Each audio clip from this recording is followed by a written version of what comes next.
Taurus 1 is the Five of Oh, okay, Pentacles, right. which would be like Mercury and Taurus. On the line, I've got to dig down a little bit Oh. deeper. Right. Again, 5's a bit disruptive. I find with this one, and if you want to have a quick look, there's 2 people out in the cold. Yeah. One's hopping around with a broken leg, but neither of them are focusing on this stained glass above them. They're missing the point. You know, they're like focusing on all the things that are going wrong, and therefore missing opportunities, missing safety, security, a warm place, like, you know. What do you think? I think you summed it up really nicely. It feels like, well, why aren't they going inside through the stained glass window? Get inside there and see all the opportunities. Because these are traditionally drawn cards. So traditionally, like a church, which would be depicted by a stained glass window, would be a safe space, a warm space where you can get food, shelter, someone to talk to. You know, it's a community hub. But they're just too busy focusing on what's going wrong. They've totally missed it. Yeah. We've all been there. Yeah. We've all missed opportunities because we've been in our own misery, haven't we? Yeah. Our life. Okay. Taurus 2, 6 of Pentacles. Oh, the 6. So moon in Taurus. There's a bit of restoration going on here. There's balance. You can see the scales. Yeah. This is really the card of giving back. So you can see he's giving back to the needy here. Yeah. And so sometimes we don't realize how good we've got it. We don't realize how much help and support we've had in our lives, even if it's not been direct. Just the fact that we live in a country where we could, if we're out of work, we can get benefits, for example, right? You know, we don't realize how much we have access to, how spoiled we are, how rich we are. And so maybe there's some recognition of that, and then how we can then pay that forward, or how we can give back or restore balance, because we are actually quite a greedy society in the West, and we don't realize it because we don't see the other part of the world. You know, and so I feel like there's a need to give back here, to restore balance, to do good in the world. You know. How does that relate to the moon? So the moon is our personal needs and what makes us feel safe and secure and comforted. And it's also our internal world of temperament, emotions, and all those things. It's like a bit of self-recognition, perhaps. I guess, yeah, it's sort of the reassurance that actually things aren't always as bad as we make them out to be. And if you keep sort of putting one foot in front of the other, actually, you'll get the right way, the right path. And I also think some people get real reward from doing good things for others. Yeah. Like if you're feeling down. And there's the loyalty there as well. That's the aspect I think of for Taurus as well. There's that loyalty. You can be relied upon, and actually you can be relied upon to keep going. And maybe you get some self-worth from that. You know, because also Pentacles reversed for me is self-worth. So upright physical worth, reversed self-worth. Okay. And so that would really relate to moon energy. And so I wonder, like, if there's this kind of, if you want to really build your self-worth, go and do good. And you're going to feel good. And that's just going to be like this ongoing cycle of goodness. You know? I think, well, Taurus, obviously, in Earth signs, is the doing rather, but sometimes we need to focus more on the being that's in life. Actually, being in your body is very Taurian, and that being in your purpose. Being in purpose as well. Because I believe, and this is part of the human design system, we come here with a karmic duty, and some people have a karmic duty to grow and develop themselves. And some people have a karmic duty to be here for other people. And so there's an aspect there of that, like, giving to others fulfills your karma, fulfills your worth, Yes. You know, it gives you that sense of satisfaction and purpose, and to be needed in the world, and to be doing good in the world, and to be valued in the world. You know, feels like that paying it forward kind of thing. Yeah, it's been a good discussion about that one. All right, and then we've got the Taurus 3, which is 7 of Pentacles, ruled by Saturn. All the line callers. This one, I always think it's like admiring the fruits of your labour. So you can see here, he's obviously done some hard work. Yeah. And he stood there and he's watching it all blossom and bloom, and he's like, I did this. Yeah, I often think of sevens as sort of reflective qualities. It's very reflective, isn't it? Yeah, he is. Yeah. Reflecting on what he's built and what he's achieved. How often do we stop and go, oh, I did a good job? We rarely do that, do we? Yeah, sometimes we need to do that more. We're always just ploughing forward, not stopping to sniff the roses and such. You know? I mean, and Saturn's very much about maturity. So yeah, part of maturing is actually realizing that actually we built a few things and they all have value and worth to them. Yeah. All right, Virgo 1. Yeah, Virgo 1 would be the Sun in Virgo, 8 of Pentacles. So we've got here, look at him, he's chipping away. He's chipping away, he's doing the hard work. And so sometimes I think we get focused on the big stuff. The Sun is huge. But to get to the big stuff takes a lot of little things. Yeah. And I think you can see he's doing all those little things, but it's adding up and it's adding up and it's adding up. So even when you're thinking like the big stuff isn't coming into fruition, it's like, but how many tiny steps have you taken to get there? Like, you are making this happen. Yeah. Yeah. It's like actively doing something that will eventually make you feel more vibrant and alive. And even if it's the smallest thing, every step is a step. You know, to get to that sun. Yes. And you can tick that off your list, Virgo. 9 of Pentacles then for Venus. Yeah, Virgo 2, 9 of Pentacles, ruled by Venus. So Venus and Virgo. Excuse me.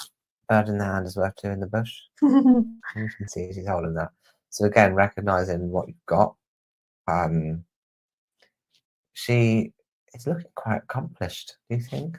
She's like looking a bit smug, if anything. Yeah. Just, I think it's sort of like the gratitude and the wealth and everything seems to have come away. And there's a real feminine softness to this as well. I think that's part of gratitude, isn't it? You know, I think there's this real kind of a nice bird. I'm going to enjoy this bird. I don't need another bird. I've got this bird. You know, but it's that real appreciation of what she's got. But like from a place of, I deserve it. Yeah, I think you know, something I say a lot actually is that the more we are grateful for things, the more opportunities we have to be grateful for.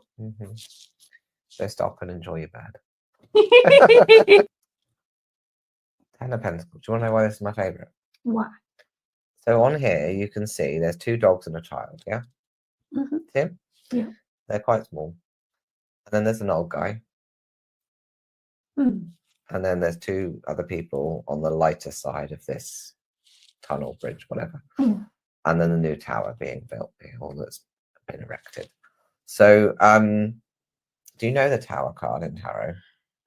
Yes. Well, all comes crashing down. Yeah, things come crashing down. It's, you know, but then they can also be rebuilt and things as well. But you need that crisis point. Yes, because you want to know what you don't want so that you can rebuild what you do want. Yes.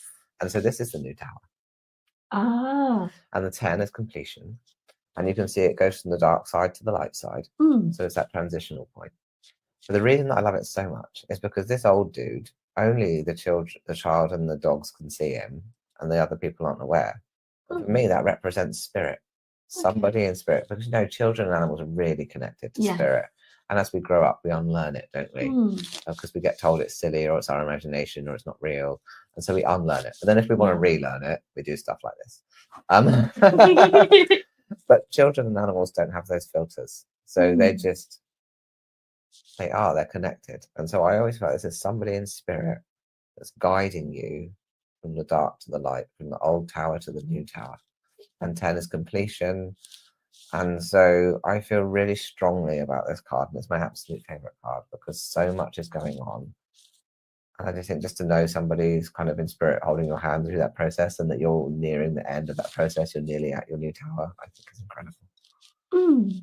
Yeah, because we don't always know as adults what's guiding us in the background, or why we're having to sometimes repeat old traumas, old mistakes, old things, and that actually it's telling you what you don't want again, like that tower thing, so you can then rebuild.